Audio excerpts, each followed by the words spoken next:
This program is brought to you in part by City Winery.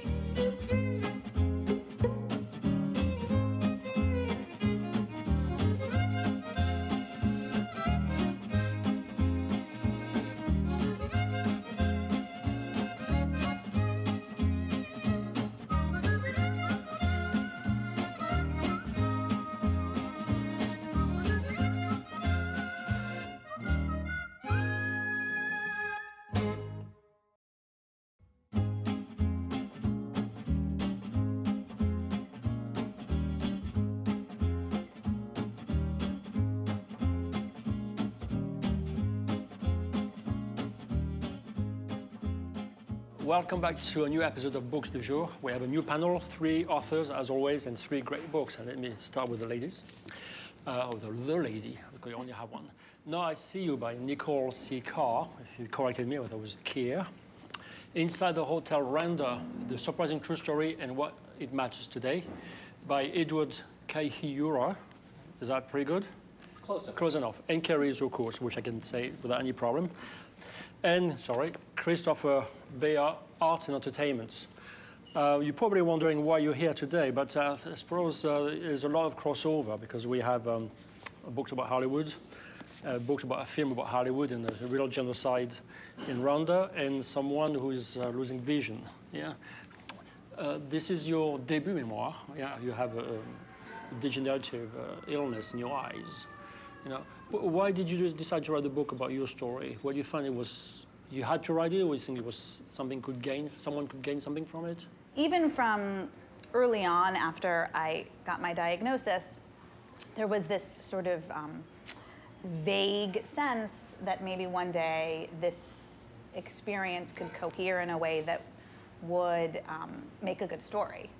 A lot of the book is about my denial of this disease and its toll. And so when I started to finally accept the disease, I saw that it would be possible for me to write about it. I see you here. I see absolutely I see no problem. People have a hard time understanding that there's sort of a spectrum of vision. I was sort of shocked to discover that you could be blind in various ways. I sort of thought you're blind or you're not blind. So you're black or white, or you black see everything. Or white, yeah. right. Yeah. You talk about acceptance. Can we always completely accept what is happening to us? I am lousy at it. Yeah. In the book, I describe being trained on the white mobility cane. Mm-hmm. That's how I open the book, and it's really how the book ends. And that was very difficult for me because I sort of thought, as soon as I get trained on that awful mobility cane, I will, the deal is sealed.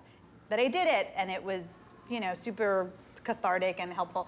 Carrie, has the world gone blind to what happened to Hotel Rwanda? Do you think is it possible that so many people got it wrong? Quite so, yes. Hotel Rwanda was an original script. It was not based upon a book. As a Hollywood film, as pure entertainment, it was wonderful. It was wonderfully put together. And it definitely deserves kudos for having chosen such a subject to bring forth to the world, because most Americans at the time weren't even aware that it was going on. I was approached initially by Edward Colier about 7 years ago, who said, "Did you see the film?" I said, "Yes." He said, "What if I told you that I was there and none of that script was true?" And I was just taken aback. And I thought, well, okay, maybe this is just one, voice in the wilderness. And then he just trotted out more and more and more people who were also in the hotel who said, no, none of that stuff in the movie happened. So the controversy is about Russus Bagina, yes, who was the hotel manager, played by Don Cheadle. And what's the problem?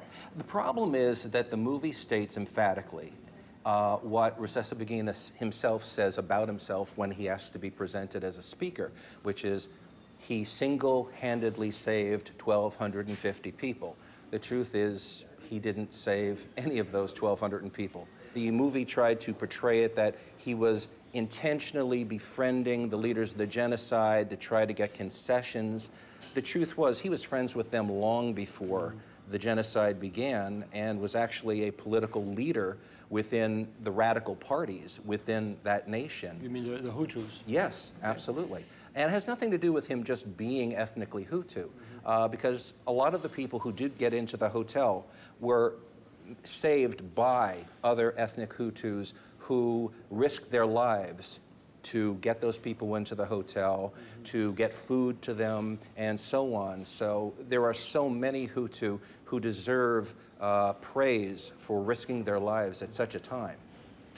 So why is it important to tell our story? Because we could just let it fly, know about it with you and your friends, and say it's just fictional. I mean, you talk about Schindler's List, as we can have a lot of controversy. Always say Schindler was, after all, was a Nazi, you know. I've definitely met some people who are descendants of Holocaust survivors who have said, I knew the real Oskar Schindler, and he was not this wonderful person as portrayed in the Spielberg film. That's fine. We can all have that conversation today. Maybe he was hero, maybe he was not. But either way, he's dead. So where are the stakes? On the other hand, because of this film, Paul Rusesabagina, who's very much alive, is now really a political figure who is fronting for the original genocide heirs. So he's riding on the mythology he created for himself. That's the implication. Right? Yes. In the case of most of the leaders of the genocide against the Tutsi, we know where those leaders are who are not already incarcerated. They're in eastern Congo, and they have formed an army called the FDLR, which has been named by the United Nations as a terrorist organization. Only a matter of weeks ago, Paul Rusesabagina, using his fame, got an op-ed into a major newspaper saying they should not be disarmed. Why would you come out and say a terrorist organization should not be disarmed? Is it your feeling that Hollywood often act irresponsibly, or a kind of easy revisionism? We are in an era now where we question the media. So here we have legitimate, real media, and we say, well, I don't know if I want to listen to them because I think they skew conservative, I think this one skews liberal, so on and so forth. But here's Hollywood, who has no constraints, no journalistic responsibilities. And they put out a movie, and we sit like sheep and watch it and go, okay, I saw it in a movie, it's got to be true.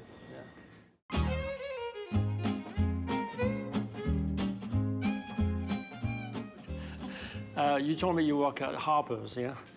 Either you're very bored there, or you're looking for entertainment. Where did you get that story? I mean, was that inspired from a true fact, or you just let your imagination run wild? It's about a failed actor who becomes infamous after selling a sex tape. And it actually came, as strange as this will sound given that description, from an Edith Wharton story. She wrote a story, an early story called That Good May Come.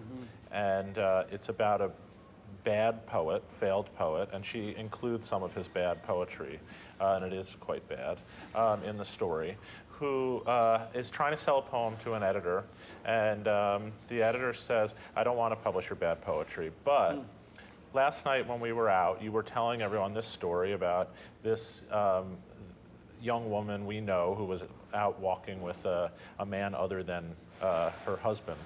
And I will buy that from you. Essentially the late 19th century equivalent of a blind item in a gossip column. He needs the money for various reasons, and it becomes this very melodramatic kind of moral drama. And I love Wharton. This is not one of her sort of great works, but I read it and I was very entertained by it, and I thought that it had a lot to say about our current sort of cultural landscape, and I decided I wanted to update it. It seemed right off the bat to me that the story should be about a sex tape. And then it seemed like, well, if it's going to be a sex tape, it would be an actor who is a failed actor. His ex-girlfriend has become famous, and he needs money, and he decides to sell the tape. So that's what I wrote, and that was the setup. What interested you about it? Was it the moral choice, the deprivation, when we deprive with the sexual aspect of a TV and the impact what things we're ready to do to sell our souls? When I started writing it, I think the moral choice was very interesting to me. So I gave this character, Eddie Hartley, a legitimate dilemma. He has since after breaking up with this now famous actress named Martha Martin, he has since married another woman, and they are struggling to conceive. They are quite broke, in part because he, for many years, had run up these credit card debts while trying to make it. 90% of New York City. Yeah, right.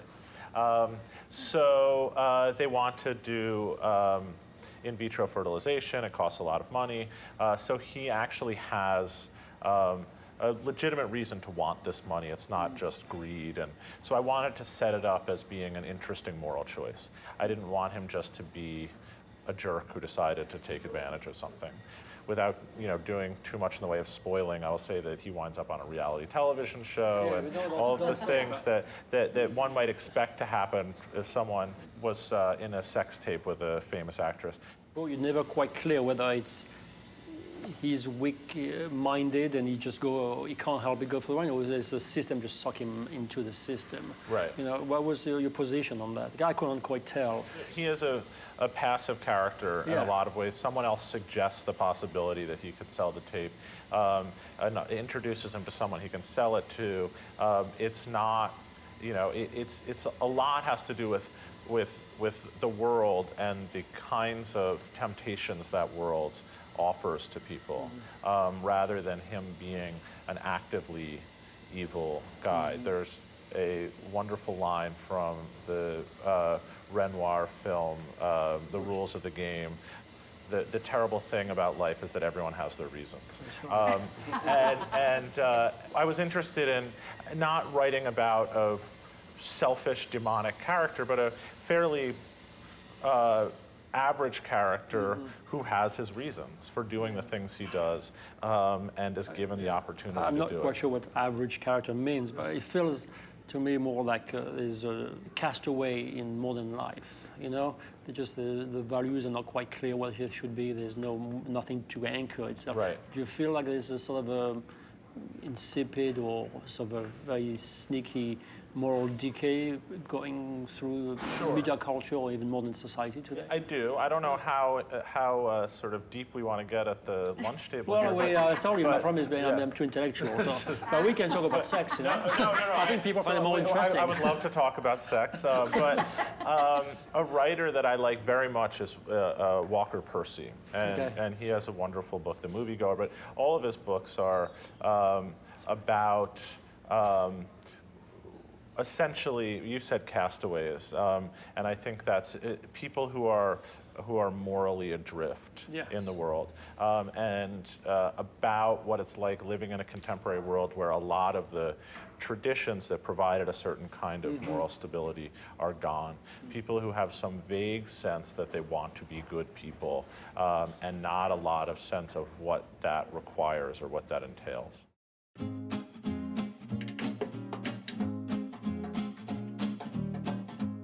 Nicole, it's certainly the impression you give as well in your book. You feel like you get that bad news, like you said, you're never ready for the bad news, but it comes, even if you try to hide it with a lace, it just comes and explodes in your face, and then it's like downhill until you get yourself up. You felt that, it's a memoir, so maybe you can correct me if I'm wrong. Oh, yes. Please do. No, I think that's really interesting, because one of the things that I talk about in my book through the narrative is this sense of lying. I don't tell people about my eye disease and my vision loss. That's kind of the conflict. And it wasn't an intentional lie at first. It was a omission. Fibbing is called, no? But it wasn't even that, because when I was 19 and 20 and 21, it was a totally irrelevant piece of information as it impacted my practical life. You don't intend to lie. You think, this is private information. I have a right to privacy. It's not relevant. Why would I? There's all sorts of things I don't tell people because they're not relevant. But then, because it was a degenerative condition and progressive, it progressed, but old habits die hard. So it took me a long time before I realized this has become a lie. It didn't start out that way, but it's become one. And now, if I don't do anything about it, I'm responsible for that. And what really motivated me was my children, because I have 3 young children. And I would, this is the great thing about parenthood, is you have to scrutinize your own choices a little bit. And I would tell them, you can't lie, we don't lie. But how did you discover it was impacted your life? When I'd go out to restaurants and I couldn't read the menu, but rather than get into the whole tragic story of how I'm going blind and, I'm not that blind, but I'm this blind, and I would just order a Caesar salad. Or I would wait and listen to what my companion was having and be like, oh, that sounds delicious, I'll have that.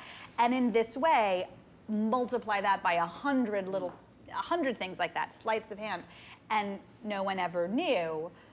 But when you put it all together, it was this alternate version of me that was not me. It really has been fantastic to own up to that, even if they're just small little things. But what's that below the lying? Obviously, you're covering yourself, but what's that below? Is it like shame or? I didn't want the fact of my vision loss or blindness to define me. I wanted to be able to define myself, and it seemed to cloud things over, and I felt responsible. In my book, I talk about one scene in particular where I go out to a bar to celebrate my friend's 35th birthday, but when I get there, I literally cannot find her or the party, and I'm bumping into everyone, I'm spilling drinks all over them. I can't even find the bar to get the drink. I panic, and I leave and go home. I went, I failed, I left defeated, and for some reason that really, it struck me as, maybe I just need some help, and maybe that's not the worst possible thing in the world. Was the children helpful for you to clean the mess? You look at them and, you think, I just want to be a good person. I'm telling them not to lie, but I'm lying. Yes. So that's hypocrisy. And I just couldn't do that. It took me a while to get there, but it does feel so great when you're not being a hypocrite.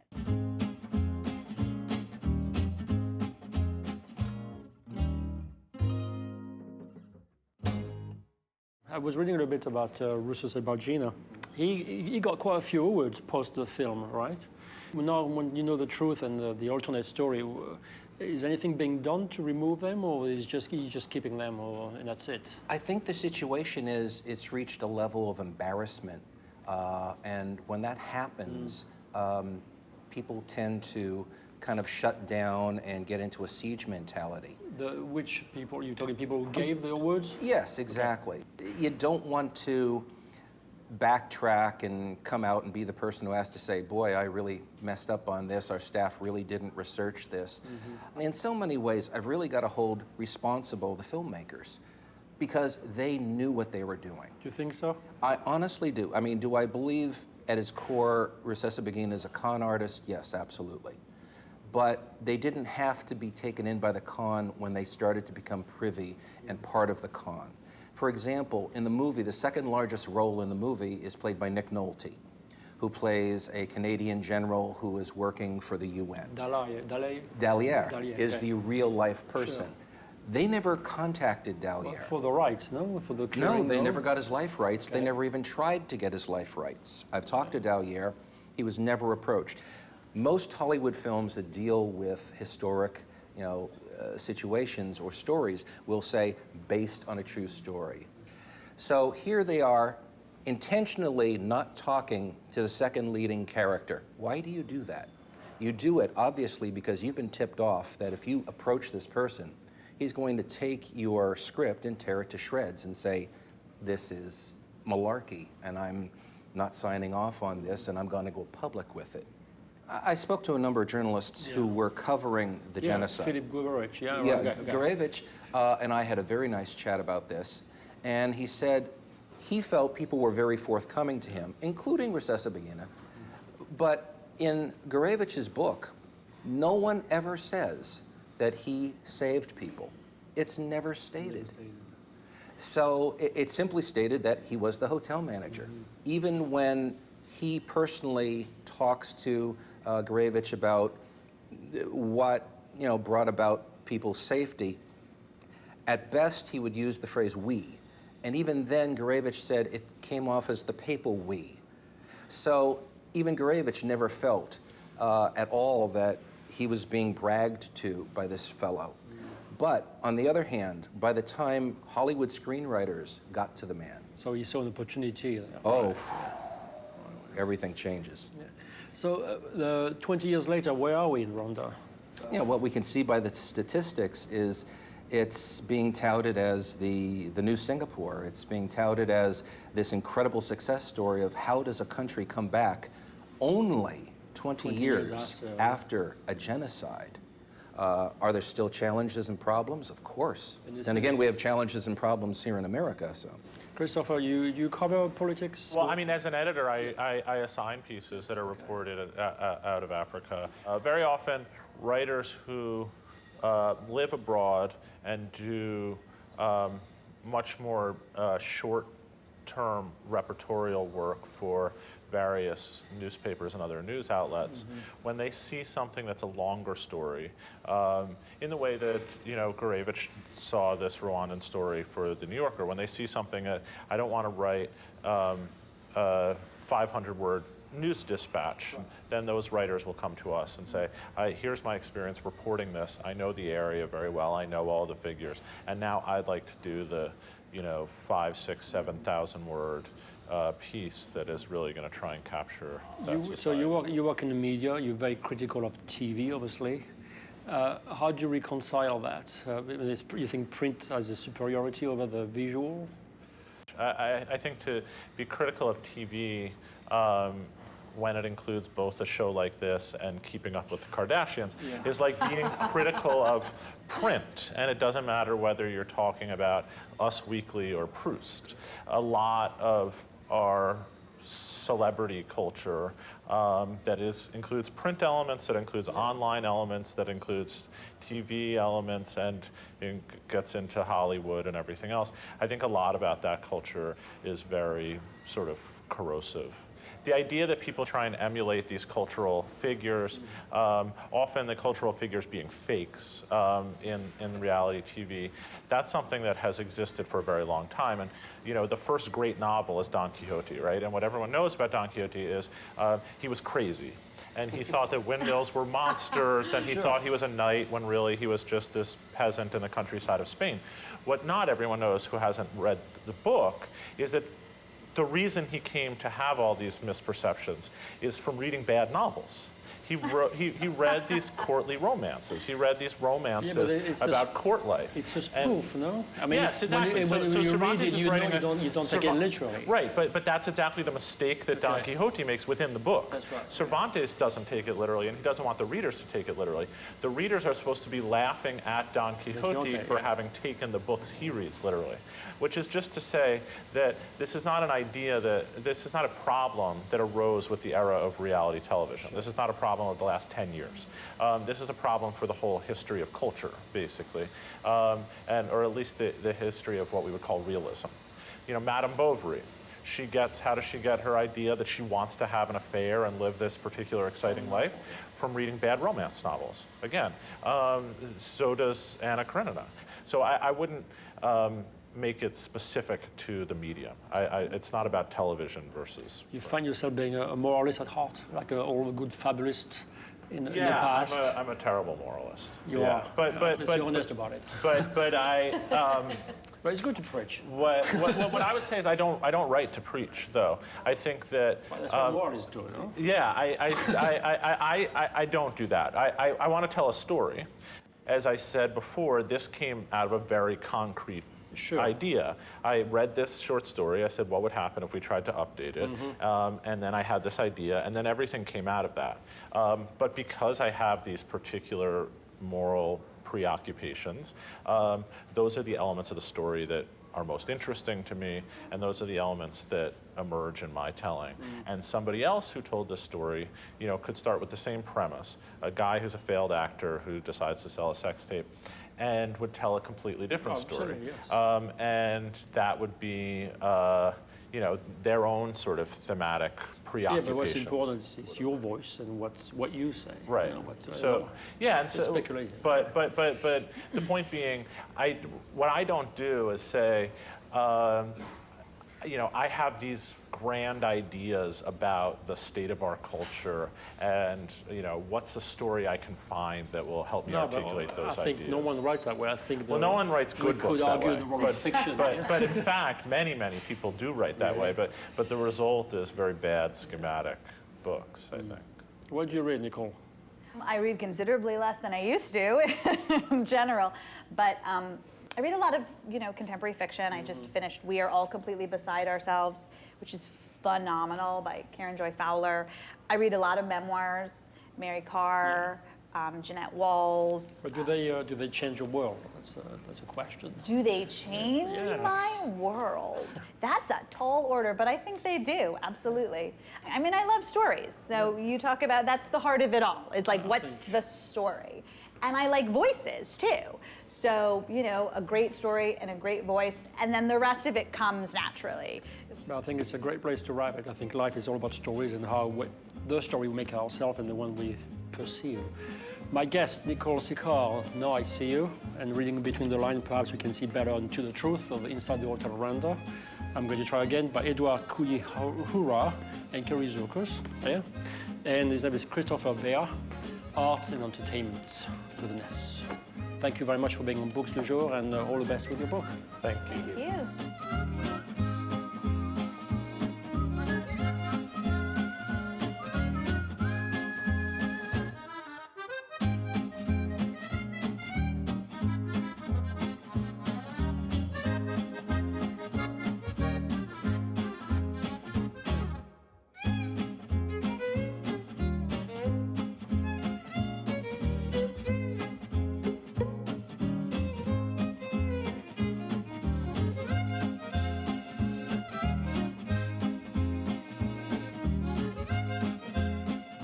This program was brought to you in part by City Winery.